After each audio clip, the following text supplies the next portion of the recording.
A very, very, very special welcome to each and every one of you that is either tuned in today and or here with us today. I absolutely love walking into a new group and hearing the stories ahead of time about why are you here? And I've asked many people that as they walk in the door, why did you come to this presentation about vitamin D and prevention? And almost to a person, I hear some of the most heartrending kind of stories, which is like, my daughter has multiple sclerosis and we just heard something about vitamin D. Or I have breast cancer. Or I had some kind of cancer and this looks like it might help. I'm here to tell you it helps. And we have put together a major public health action program called D-Action to help get the word out about how it helps through education and blood testing and follow-up with health surveys. So there is so much to learn, and I'm just absolutely delighted to be here to share this public health program with you. And along with my presentation, which will be a little bit about the history of the organization and what we're doing, and part of my answer to the is it true that you see on that very first slide there, we're also going to have the pleasure of having Dr. Cedric Garland, who is a professor at the University of California, San Diego School of Medicine, and also with the Moores Cancer Center. For those of you who've had cancer, and even those of you who have not, but who've had very loved ones who have had cancer, I want to indicate a few things that have brought us here thus far. I was diagnosed with breast cancer in 2005. The cancer was bad enough, but then I had the treatment for cancer. I had a mastectomy. I had chemotherapy, which permanently damaged some of my body. I had radiation until I bled. And all of this led me to an intense desire to find a better way. Through my skills, my husband's skills, my son who's a researcher, and all of these marvelous scientists that I have now met with vitamin D, it became very clear that, oh my gosh, there's a way out there, and that way is called prevention. In 2007, in May, there was a spectacular seminar sponsored by the National Cancer Institute, a two-day seminar where they had researchers from all over the world presenting what they knew about vitamin D and cancer.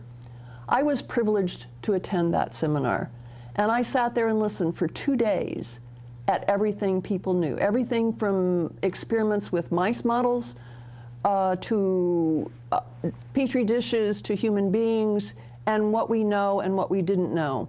And while there certainly was a lot that we don't know, and there still is, there was so much that was known that at the end of the day, on the second day, after hearing all of these people talk, and they were talking about what to do next, I couldn't sit still any longer. We had these beautiful microphones that were sitting on our desk, and they had little buttons on the end of them which you could push if you wanted to speak. And after my heart stopped beating for a few minutes because I knew I had to ask a question, I punched that button. And I asked a question which truly has changed my life, and I honestly hope the lives of already thousands of people. I said, how are you going to get the message out? And there was kind of a silence in the room because that wasn't the topic of the session. These were a group of very spectacular researchers. The get the message out is generally a different group of people. At any rate, right after the seminar, I probably had a third to a half of the room come around me and say, how do we help? And all of a sudden it dawned on me that we had this spectacular scientific knowledge without a sales team. Well, we then spent, my husband and I, Leo Baggerly, who is a retired physicist, now turned vitamin D researchers, spent the next 3 months traveling the country meeting with the vitamin D researchers all over the United States and in Canada to find out what's the message, what do we need to convey to people in order to help them deal with this vitamin D deficiency and get rid of it. And the most beautiful thing of all happened. It couldn't quite happen, but as many of you have read or you see from time to time in the news media, there's this ongoing discussion about what dosage should I take? Well, first of all, it's the wrong question. You're never going to get a consensus when you're asking the wrong question. And the reason it's the wrong question is because it's like many other things. It's like asking, well, how much food should I eat? Well, it depends on your body size. It depends on your weight. It depends on your age. It depends on how much you exercise. Exactly the same is true with vitamin D. It depends on where you live in the country, what your skin color is, how much time you spend out in the sun. So there will never be an answer to what's the dosage. On the other hand, we now have a scientific panel of 30 very respected scientists from all over the country who have said, I agree on what the blood serum level ought to be. And given that as the core message, we have put together a public health program which has many parts. What I'd like to do right now is run through some slides for you to give you a background of this basis for recommendations. Again, the recommendation that they all have agreed on is the 40 to 60 nanograms per milliliter. And if you happen to be in Canada or many other parts of the world, people talk about nanomoles per liter. So that's the same as 100 to 150 nanomoles per liter. And even without measuring your serum level, if you walked into the grocery store or the drugstore and started taking 2,000 IU a day, they said that's safe. I wanted to show you a beautiful chart that I have always liked for putting things in perspective. The perspective is, how do we know what that 40 to 60 nanograms per milliliter is? Where does it come from? If you take a look at the left side of the chart, that very first red box there is in that 40 to 60 nanograms per milliliter range. And that is what is called a box for the old world primates, the monkeys. The next one, which is also in that range, a little narrower, is the lifeguard level, or at least that's what I call it. For people exposing their full bodies to the sun for a good portion of the day, they also get to that same level. So there is a natural set of information, or a natural experiment, if you want to call it that, that gives us that set of information and comfort level saying that's the right level. That winter at 43 degrees north latitude, Reinhold Vieth, one of the researchers up in Canada, said that was the measure in my lab of his people. And you can see how low that is. And yet we have seen words that say that's normal. It is not normal. By giving 1,000 international units a day, it pushed it up a little bit, about 10 nanograms per milliliter. And by giving 4,000 IU a day, that box on the right, it only got it up to about 32 to 34 nanograms per milliliter. So already you see, if you happen to live in Canada, you're probably going to have to take a lot more vitamin D than somebody who spends a lot of time out in the sun. This slide, I want you to pay attention to left and right. Don't worry about the details on the chart. You can download it and look at the details later. From left to right, the serum levels increase. So something that you see on the far right of the chart has a higher serum level than that on the left. What I want you to focus on right now is that box, or that black line at the bottom on the left. That disease that's represented on that is rickets. What you see there is how much vitamin D it takes to prevent rickets. Every other disease that we will be talking about is to the right of that black line. That black vertical line there is 25 nanograms per milliliter.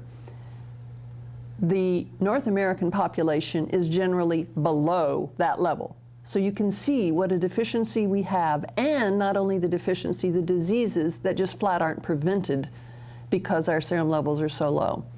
The very first red box at the top of that chart there is about all cancers. And that happened to be a very spectacular randomized clinical trial conducted by Joan Lappy of Creighton University.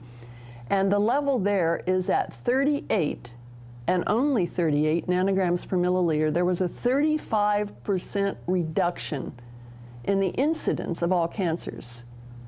That's primary prevention. It didn't happen. That is a powerful number. And she, in her trial, back again to dosage levels, was only giving them 1,100 international units a day. Just imagine what it would be if the levels of those particular people were really pumped up to the 40 to 60 nanograms per milliliter. On this also, I drew this heavy black line there to show you that's 30 nanograms per milliliter. And that's generally what's been accepted as okay, and the okay has to do with bone health. And it is okay with bone health. The 40 to 60, I want to show you where it sits. There it is.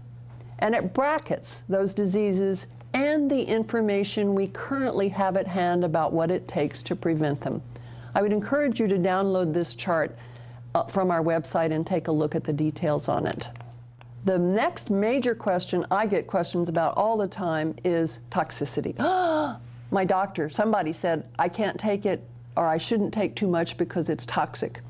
Here is a graph showing the results of a study done by John Hathcock and others. The horizontal bar represents toxicity at a serum level measure, and it says there was no toxicity below 200 nanograms per milliliter. And remember, our scientist panel is recommending 40 to 60. If you measure it and pay attention, there is no need to be concerned about toxicity. By following the recommendations, we really expect a level of decrease in the incidence of these key diseases, breast cancer, type 1 diabetes, multiple sclerosis, and colon cancer, of 67 to 70% within 5 years. If you spread the word today, got yourself tested, and started getting your vitamin D levels up, we would have a changed country. I want to show you some just examples of studies. Back again to the is it true? I asked that question when I first started in this. It was too good to be true. So in searching for the information to present to others about whether or not it's true, I want you to know there are a number of controlled trials out there. These are the so-called gold standard, the randomized clinical trial. There certainly was the one that Joan Lappe did. There's been trials with falls, neuromuscular function, also on blood pressure and influenza, and there are many more. I like charts a lot better. This one was not a randomized clinical trial. It was an observational study done in Canada. But look at this. That red line says the serum level was less than 20 nanograms per milliliter. The green line, it was greater than 30. And what it says is that there was a 50% less chance of recurrence. Now, anybody who's ever had cancer knows that one of the biggest fears you've got is having it come back. Wouldn't it be nice to know, by doing something non-toxic and non-disturbing to your system, and oh, by the way, it's inexpensive, it costs less than 5 cents a day to take vitamin D, that you could actually improve the recurrence rate by as much as 50%? And of course, if you don't get it, you're not going to die of it. The same is true there. This is the Lappe study, and I just want to show you some highlights there. From the placebo group to the calcium and D group, over the 4 years, there was a 60% risk reduction in cancer. And if we take out the first year, and the first year was when there were a few people who had cancer, very likely incipient things that just didn't get caught, when those were taken out, there was a 77% risk reduction shown over the course of the study. That's big news. And again, that's the measure. They started at 28 nanograms per milliliter, which again is higher than the average population, certainly in the North American continent. And they only got them up to 38 nanograms per milliliter, which is pretty good. Here I want to show you some other charts, mostly have been Dr. Garland's work and things that he has done with others. But back again to the is it true? And we're not going to go over the details. I just want you to look at the pattern. It says there's an 80% risk reduction in the incidence in breast cancer on this one. On this one, based on a different serum level, there was a 50% lower risk with 48 nanograms per milliliter. Another one, a 50% reduction. Another one, 50% at 52 nanograms per milliliter. It doesn't take much to see that each and every one of these goes down with a higher vitamin D level. Here is a meta-analysis of all of those and others as well, showing exactly the same trend. And it is very, very clear that we have an issue with breast cancer that is directly related to vitamin D. Other diseases I want to hit lightly: type 1 diabetes. Type 1 diabetes is a disease that almost shouldn't exist. Note on this chart that we see 80% reduction in the incidence of type 1 diabetes by only 2,000 international units a day. It is such a shame for it to exist in Finland, it actually has increased because they decreased their dosage from 5,000 IU down to 400 IU, and their type 1 diabetes incidence quadrupled. We need to prevent that. Falling. Many of you have elderly parents. What happens when people fall? They go into nursing homes. And/or what else happens when they fall? They die. The probability that somebody's going to die in the next 5 years once they have fallen goes up by a factor of 2. And it's just because they become immobile and unable to care for themselves. The risk of falling is down by 50% in this study, and in other studies it's been as much as 80%, because vitamin D affects the muscles, not just the bones. Neuromuscular function, this chart actually goes up, but what we're measuring here are performance scores. People did better with basic functions of being able to walk and stand up, sit down, and whatever. Blood pressure. This is a quick measurable. We've been talking about diseases like type 1 diabetes or cancer. You don't get to measure those in a year. Vitamin D and blood pressure, on the other hand, you can measure that within a period of 6 weeks. And this is certainly one of the major cost burdens in our society. And this shows from a study by Ed Giovannucci and all at Harvard, a hypertension burden reduction. Note here that it affects men a little more greatly than women for some reason, which we don't yet know, but that's there. Influenza, a funny question was asked by somebody once, or sort of funny anyway. Anybody ever wonder why we get the colds in the wintertime? Well, maybe it just happens to be that we don't get enough vitamin D in the wintertime. Short disease summary, those that we know a lot about, certainly breast cancer, the type 1 diabetes, multiple sclerosis, colon cancer, heart disease, falls and fractures. We know so much about that it's just almost like rock solid stuff saying you need to deal with this. The areas where we still have a lot of missing information, certainly aggressive prostate cancer, endometrial cancer, the lymphomas and lung cancer, there's a lot more to be done there. Again, more research. There's been some marginal things, or at least beginning studies on brain development and cognition, where they show infants that at the age of 12 months are able to do more cognitive tasks when they have adequate vitamin D. Infectious diseases, pain. Pain is one that I have only recently learned is one of those things that's affected in a very short term, in as little as 2 months on vitamin D. Pain is one of our society's biggest reasons for doing workman's compensation. I can't show up to work because I'm in too much pain. And the pain seems to be very much related to one's vitamin D level. Autism, there's research going on that, on depression, mental illness. All of these things can be affected. At this point, Dr. Garland is now going to talk about the whys. I've given you a quick brush of here's all the things that vitamin D can and we believe does impact.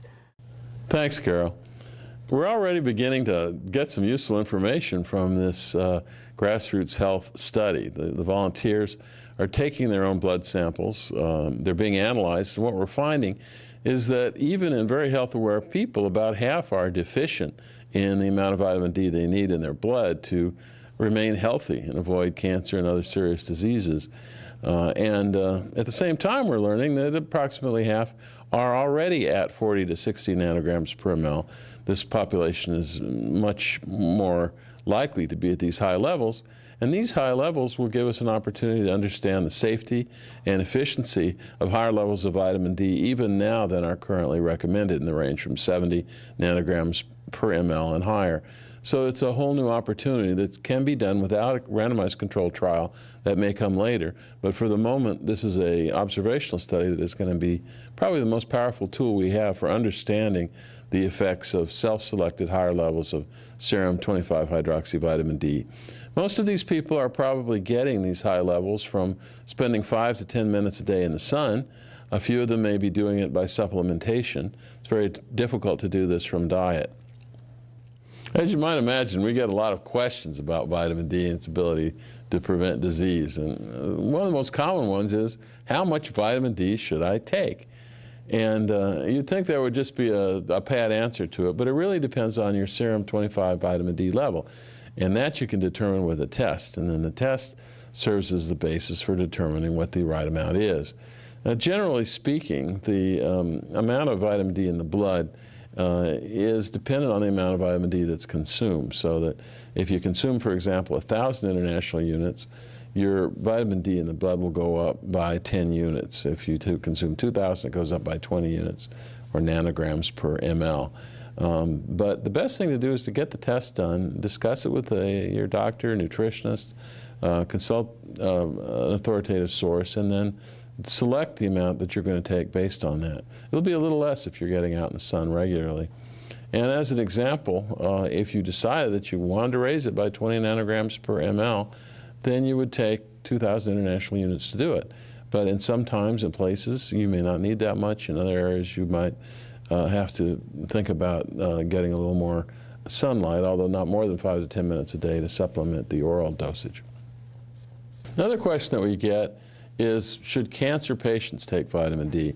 And we didn't have an answer to this until recently when studies were done that followed the success of treatment and the survival of patients with breast cancer and colorectal cancer. Breast cancer work was done in Toronto by Pamela Goodwin and her colleagues, and the colon cancer work was done in Boston at the Dana-Farber Cancer Center at Harvard by Kimmy Ning and her colleagues. And what we now know is that people that are around 40 to 60 nanograms per ml do twice as well in cancer treatment. They're twice as likely to survive for a decade or so after their diagnosis, half as likely to die, about half as likely to suffer a recurrence. So every cancer patient should be taking vitamin D. There's now almost no reason to not take it. There are 10 mechanisms of favorable action, including what's called a pro-apoptotic effect, which is an effect that would potentiate the effect of chemotherapy or radiation therapy. And as part of normal nutritional support, every individual with cancer should have a level of 40 to 60 nanograms per ml in their blood. As with anyone under medical surveillance, people should be tested regularly for their ionized and total serum calcium, just to make sure it isn't going too high, because sometimes in malignancy it does, and we don't want to add to that. But generally speaking, if that test is done, maintaining 40 to 60 nanograms per ml will substantially improve the survival of cancer patients, more than anything else that has arisen in the past 5 decades. Another question that often comes up is, how do I get the vitamin D? And for most people, when you measure vitamin D in the blood, what you discover is that it depends on the amount of time they spend outdoors. If it's outdoors in the sunlight during the late spring, summer, and early fall, about 10 to 15 minutes a day is enough to make a substantial amount of vitamin D, although 40% of the body has to be exposed. So the person has to be wearing shorts, or shorts and a little top in a woman, and has to be out in the sun, ideally walking around or moving for 10 to 15 minutes a day. And that only works between the hours of about 11 a.m. and 1 p.m. At other times of the day, there's too little ultraviolet B in the sunlight to make vitamin D. So for eons, vitamin D has come from being outdoors. But there are other ways to achieve it. If you have a history of skin cancer, for example, or you just don't like being out in the sun, your work prevents it, then food is a possible source, and some food contains vitamin D, and there's about 100 international units in a glass of milk. But you'd need to drink 10 glasses of milk to get 1,000 units, 20 to get 2,000. So you'd be drinking quite a lot of milk in order to achieve this objective with food alone. So for many people, supplements is the answer. Vitamin D3 supplements, known as cholecalciferol, you take the amount necessary to achieve the serum level of 40 to 60 nanograms per ml. And it's a matter of checking and rechecking the serum to be sure that you get to the level that's effective in disease prevention. Now, there are a few contraindications to taking vitamin D or adverse interactions. And one of these is vitamin A, and many of the products that people buy to get their vitamin D contain substantial amounts of vitamin A. And unfortunately, vitamin A and D use the same receptor. It's known as the vitamin A and D heterodimer receptor. And if vitamin A gets on board, vitamin D has a hard time getting on board, and the effect of vitamin D is diminished. It's competition at the receptor level. So you want to keep your vitamin A intake below 6,000 international units a day. It's just not necessary to take a high amount of vitamin A. It actually is counterproductive. Cod liver oil, unfortunately, contains both vitamin A and D, so you can't really get to effective levels for cancer prevention, or it's nearly impossible with vitamin A interfering with the effect of vitamin D, which occurs in cod liver oil. So you're looking for something that contains only vitamin D3, cholecalciferol, as long as you're at the usual intake level of vitamin A. 1,000 international units a day really would meet those requirements. If you have a granulomatous disease, tuberculosis, or sarcoidosis, sometimes those diseases result in a high vitamin D level in the blood of a potent metabolite known as 125 vitamin D. And most people who have these diseases are well aware of them. And if you have them, you shouldn't change your vitamin D intake or your intake of calcium without consulting your doctor. In some cases, it may be possible to do it. In others, it would be contraindicated, meaning that we can't have you taking vitamin D if you have a very active granulomatous disease. This affects only a very tiny proportion of the population, less than 1/10%. Another question that I get often is, should I be tested for vitamin D? And well, the answer is, of course, absolutely. You need to establish what your baseline level is. You're in the dark without the test, and the test tells you how much vitamin D you're going to want to take to get just the right amount of serum 25-hydroxyvitamin D. Normally, you don't want to delay. I think everyone should test as soon as they become aware of the message that we have. But then it's probably wisest to test in March of each year, because that's the point where the vitamin D level is lowest. And most of the damage done by vitamin D deficiency is in those late winter and early spring months when the vitamin D is in very short supply. We metabolize, according to Dr. Robert Haney and his colleagues, almost 5,000 international units a day of vitamin D. So we go through it quite rapidly, and we're very depleted by March. And that's the point of the year where it's best to test, and in that way you'll determine what your low is and make sure that you address that. And this should become a lifelong thing, that you check on your vitamin D annually in March, just to be sure that because of changes in your lifestyle, how busy you are, whether you're outdoors, you don't let the vitamin D fall to a precarious level that will put you at high risk of cancer. It's completely avoidable. Thank you very much. We hope you learned something more about vitamin D that will inspire you to seek more information about it. It's a burgeoning field. There's a lot to learn. Thank you. Thanks again to each and every one of you for coming and for listening today. We hope that you have found enough to do, not just to learn new things, but actually to take action. And of course, the final slide or the final whatever of any show is to say, what am I supposed to do? And then what you're supposed to do is to get your serum level measured. And ideally, we'd like to invite you to sign up for our D-Action study. And the website there is listed, joindaction.org. And get your serum level adjusted to the 40 to 60 nanograms per milliliter range, and spread the word. We could literally solve this problem in the United States in 1 year if each person only spread the word to 2 other people and kept it going. So spread the word and enjoy. And thank you so much for coming.